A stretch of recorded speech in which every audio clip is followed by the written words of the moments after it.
আসসালামু আলাইকুম। এখন আপনাদেরকে একটা এক্সটেনশনের ব্যাপারে দেখাবো যেটা খুবই ভালো, মানে কোয়াইট ইউজফুল। সেটা হলো প্যাপেলি।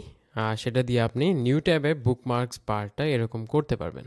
হ্যাঁ, তো আমি যদি আমার বুকমার্কস বারটা দেখাই, এই যে, তো আপনি যখনই একটা নিউ ট্যাব ওপেন করবেন আপনার লিঙ্কগুলো এরকমভাবে দেখাবে। আপনি চাইলে এখান থেকে আরও লিঙ্ক অ্যাড করতে পারবেন।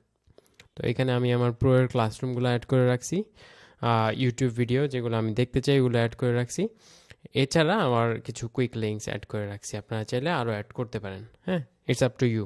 আচ্ছা, এটা কোথায়? এটা বুকমার্কসে। তো প্যাপেলির ব্যাপারে অনেক টিউটোরিয়াল আছে, ওইগুলো দেখে নিতে পারেন। ইট শুডেন্ট বি অ্যান ইস্যু। এছাড়া কোয়াইট বেসিক, আপনি জাস্ট এখান থেকে কিছু সেটিংস করে নেবেন নিজের মতো করে। আচ্ছা, তো এই এক্সটেনশনটার ব্যাপারেই কথা বলার ছিল। আমি জাস্ট এটার যদি লিঙ্কটা বের করে আপনাকে দেখা দিই, প্যাপেলি লিখে সার্চ দিবেন। সার্চ দেওয়ার পর এখানে এই যে বুকমার্কস ম্যানেজার স্পিড ডায়াল, হ্যাঁ, এটার লিঙ্কটা আমি আপনাকে দিয়ে দিব and you can use it.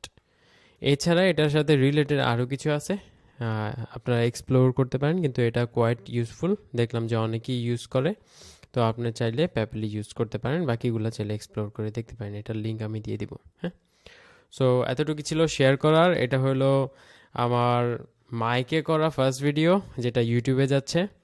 And you can inform me যে অডিও কোয়ালিটি আগের থেকে বেটার নাকি, অ্যান্ড কোনো ব্যাকগ্রাউন্ড নয়েজ এখন থাকবে না, লেট নাইটে রেকর্ড করতেছি। এছাড়া আপনার যদি আর কোনো কোশ্চেন থাকে বা আরও কোনো সাজেশন থাকে যেটা দিয়ে আপনি আপনার স্পিড ডায়ালগুলো ম্যানেজ করেন, তাহলে কমেন্টে জানাতে পারেন। হ্যাঁ, বেস্ট অফ লাক। আল্লাহ হাফেজ।